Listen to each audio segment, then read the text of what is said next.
వల్ల మరి యొక్క ఉదయ కాలంలో యొక్క ఈ 40 రోజుల ఉపవాస దీక్ష సందర్భంగా మరి ప్రాంతంలో మీకు కూడా యేసు ప్రభు వారిని గురించిన యొక్క శుభవర్తమానాన్ని తెలియపరచడానికి మేము ముందుకు వచ్చినాము. మరి యేసు ప్రభు వారు ఈ లోకానికి ఎందుకు వచ్చినారు అనే విషయము మనుషులందరికీ ఒక అర్థం కాని ఒక సమస్యగా ఉండిపోయింది. ఈయన కేవలము యేసు ప్రభు వారు మాత్రమేనా దేవుడు, ఇంక లోకంలో దేవుడు లేరా అని మానవులందరికీ రకరకాల అభిప్రాయాలు కలిగి ఉన్నారు. కానీ వాస్తవానికి మరి దేవుని గురించి మనుషులు ఆలోచన చేస్తే దేవుడు అనేవాడు సృష్టికి ఒకే ఒక్కడే ఉంటాడు. కానీ మరి నంబర్ ఆఫ్ దేవుళ్ళు అనేది ఉండటం అనేది అసంభవం. కనుక మన దేశానికి ప్రధానమంత్రి ఒకటే, కానీ ఇంకొక రాజుగానే కూర్చోబెడితే మనం ఎలాగైతే సమస్య వచ్చి పడుతుందో అదే విధంగా ఈ ప్రపంచం అంతటికి కూడా ఒకే ఒక్క దేవుడు, ఆయనే సృష్టికర్త, ఆయన సర్వ భూమికి ఆయన రాజు అయినటువంటి దేవుడు. ఆయన మరి ఈ లోకానికి రాబడంలో ప్రాముఖ్యమైన ఉద్దేశం ఏమిటి అని మనం ఆలోచన చేస్తే మరి సృష్టికర్త అయిన దేవుడు మానవులందరూ కూడా మనము దేవుని చేత సృష్టించబడిన వారమే, ఆయన యొక్క పిల్లలమై ఉన్నాము. ఆయన యొక్క ఊపిరి వలన మనము జీవము కలిగి ఉన్నాము. అయితే మనుషులందరూ కూడా మరి ఆది నుండి కూడా దేవునికి దూరం అయిపోయిన స్థితిలో జీవిస్తూ ఉన్నాం. మన పితరుడైన ఆదాము అవ్వ దేవుని ఎడల చేసిన అతిక్రమను బట్టి ఆనాడు దేవునికి మనుషులకు మధ్య ఉన్న ఆ యొక్క ప్రేమ, ఆ యొక్క సంబంధము కట్ అయిపోయిందండి. కాబట్టి ఆనాటి నుండి మనుషుడు దేవుని వెతుక్కుంటూనే లోకంలో ప్రయాణం చేస్తున్నారు. చాలా మంది మేధావులు అన్నారు, దేవుడు అంటే ఒక ఆయన ఇలా అన్నారు, లోకం అంటే మట్టి కాదు, లోకం అంటే మనుషులు అని. కనుక మరి లోకం అంటే మానవులు, దేవుని చేత సృష్టించబడిన వారు. ఈ మనుషుడు పాపము చేసి దేవుడు అనిపించే మహిమను పొందలేకపోతున్నారని పరిశుద్ధ గ్రంథం బైబిల్ సెలవిస్తుంది. కాబట్టి లోకంలో పుట్టిన ప్రతి మనుషుడు జన్మత పాపి ఉన్నాం. అందుకనే కదండి ప్రతి ఒక్కరు అంటారు జన్మ పాపము కర్మ పాపం.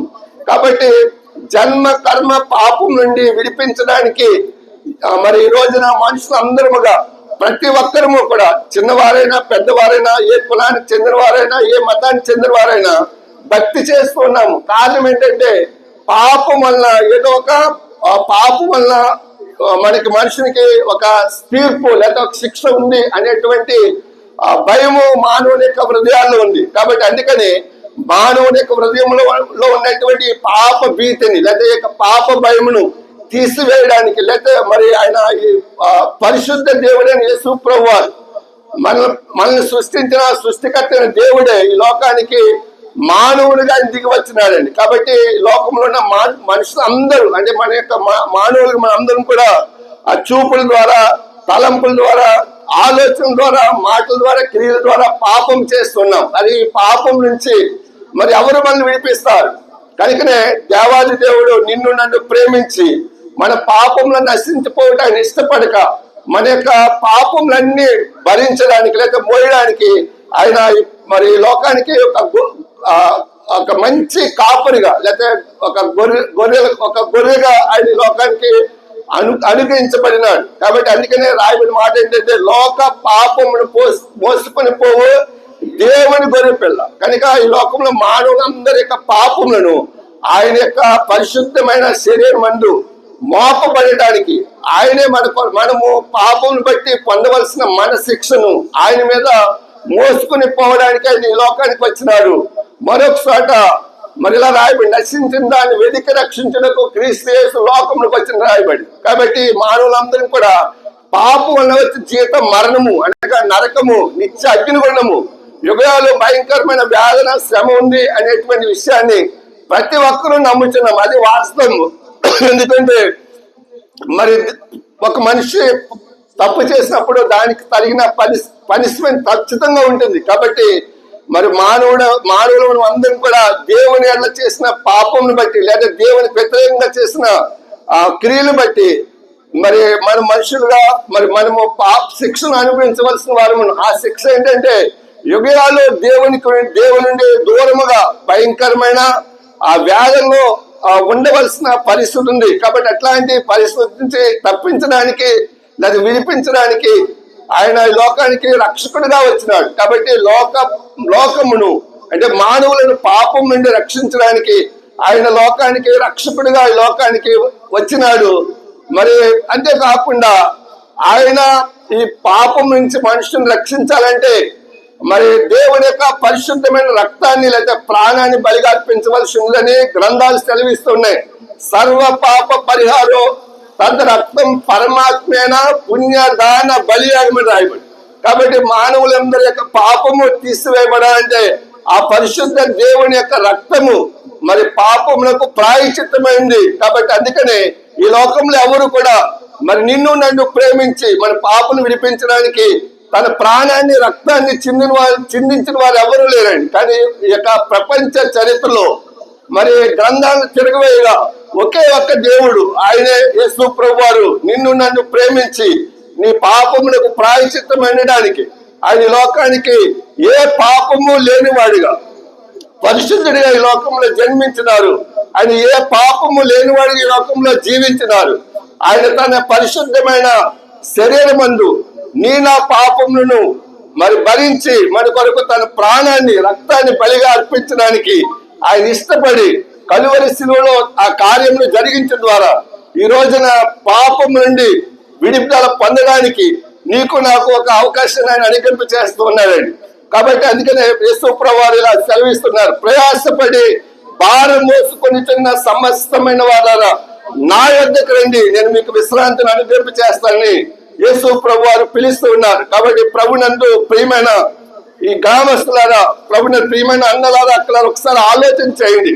నిజముగా మీ యొక్క జీవితాల్లో మీ హృదయాల్లో పాపము యొక్క భీతి లేదంటే మరి యేసు ప్రభువారి దగ్గర రావద్దు. కానీ మరి పాపం యొక్క భీతి పాప బారును మీ హృదయాలను కలచి వేస్తుంది అనే సంగతి ప్రతి ఒక్కరూ ఒప్పుకోవాల్సిందే. ఈ రోజున నాలో పాపం లేదనడానికి ఎవరికి మరి దమ్ము లేదండి. ఎందుకంటే ఈ రోజు నోరు విప్పితే అబద్ధాలు, నోరు విప్పితే బూతులు, మరి మోసం, ఈర్ష, ద్వేషం, మత్సరంతో ప్రతి మనుషుడు నింపబడి ఉన్నాడు. మరి ఇవి పాపం కాదంటారా? ఒక ఆయన మరి ట్రైన్లో ప్రయాణం చేసినప్పుడు ఆయన మరి పండితుడు, అయ్యా మీరు చాలా భక్తి చేస్తారు, అదే ఆయన మరి ఒక దేవుని గురించి తాను నమ్మిన దేవుని గురించి చెప్పిస్తూ ఉన్నారు. సరే అయ్యా మీరు ఒకవేళ ఈ పరంగా రైలు యాక్సిడెంట్ జరిగి ఒకవేళ ఒకవేళ చనిపోయామనుకోండి, మీరు ఎక్కడికి వెళ్తారు అని అడిగితే ఆయన అన్న మాట ఏంటంటే, అయ్యా మరి ఆ తప్పు చేయని వాడు ఎవరండి అని అడుగుతారు. అంటే ఇదేంటి అసలు అడిగిన ప్రశ్నకైనా ఆయన చెప్పిన సమాధానానికి సంబంధం లేదండి. అంటే లోకంలో ప్రతి మనుషుడు ఏదో ఒక పాపంలో ఉన్నాం కనుక పాపం యొక్క భీతి మనుషుని వెంబడిస్తుంది. కనుక దేవుడు పరిశుద్ధుడు. ఆ పరిశుద్ధ దేవుని దగ్గరికి వెళ్ళాలంటే మరి నీతిమంతుడై ఉండాలి, లేదా పరిశుద్ధంగా మార్చబడాలి. కాబట్టి ఏ మనుషుడు ఈ లోకంలో నీతిమంతుడు, ఏ మనుషుడు పరిశుద్ధుడయ్యా. కాబట్టి మరి చనిపోతే దేవుని దగ్గరికి వెళ్తామో లేదో మాకు తెలియదు. ఇది మనుషుల యొక్క జీవితంలో అసందర్భంగా లేదా మిగిలిపోయినటువంటి సమస్య అండి. కానీ ప్రభుని ప్రియమైన వల్ల మరి నా యేసయ్య నేను ప్రకటిస్తున్నటువంటి యేసు ప్రభువారు నీ యొక్క ఆయన మానవులందరి యొక్క పాపమును విడిపించడానికి మన పాపములకు ప్రాయశ్చిత్తముగా ఆ కలువరి శిలువలో రక్తాన్ని ప్రాణాన్ని బలిగా అర్పించి ఆయన చనిపోయి సమాధి చేయబడి తిరిగి మూడవ దిన మృత్యుంజయుడు లేచిన సజీవుడైన దేవుడండి. ఈయనే మానవుని పాపం నుండి నరకం యొక్క శిక్ష నుంచి విడిపించి మోక్షాన్ని, స్వర్గాన్ని, నిత్య జీవాన్ని ఇవ్వగలిగిన ఏకైక దేవుడు. కాబట్టి ఈ మాటలు మీకు అర్థమైతే మరి యేసు ప్రభు వారు మరి అమెరికా వాళ్ళ దేవుడని, వెనుకబడిన కులాల దేవుడని కాకుండా ఆయన నీకున్న దేవుడై ఉన్నాడు అనే విషయాన్ని మీరు అంగీకరించి మీ హృదయంలో ఆయన ఎంత చిన్న విశ్వాసం అండి, ప్రభువా నీవు దేవుడు అంట, నేను పాపిని, నా పాపను క్షమించండి, నా హృదయంలోని రండి, నాకు నెమ్మది, శాంతి, సమాధానము, మోక్షం లేదా స్వర్గం నాకు కావాలి ప్రభువా, నువ్వు నిజముగా ఇచ్చేవాడు అయితే నాకు అట్లాంటి భాగ్యం అనుగ్రహింప చేయమని జస్ట్ మీ హృదయంలో నమ్మితే చాలండి. నా దేవుడు నీవెంత ఘోరమైన పాపివైనా నీ పాపములన్నీ క్షమించి నీ యొక్క హృదయానికి నెమ్మది, శాంతి, సమాధానము, నిత్య జీవం అనుగ్రహింప చేసే గొప్ప సర్వశక్తి కలిగిన దేవుడు. మరి కాబట్టి ప్రభునందు ప్రియమైన వల్ల ఏదో మరి అనాలోచనతో లేదా మత సంబంధమైన భావంతో ఆయన తృణీకరించక ప్రేమతో ఆయన మాటలు అంగీకరించి మీరు ఆధ్యాత్మిక ఆత్మీయమైన మేలు పొందాలని ప్రేమతో రెండు చేతులు జోడించి హృదయపూర్వకంగా మిమ్మల్ని వేడుకుంటున్నాను. దేవుడి మాటలు దీవించను గాక.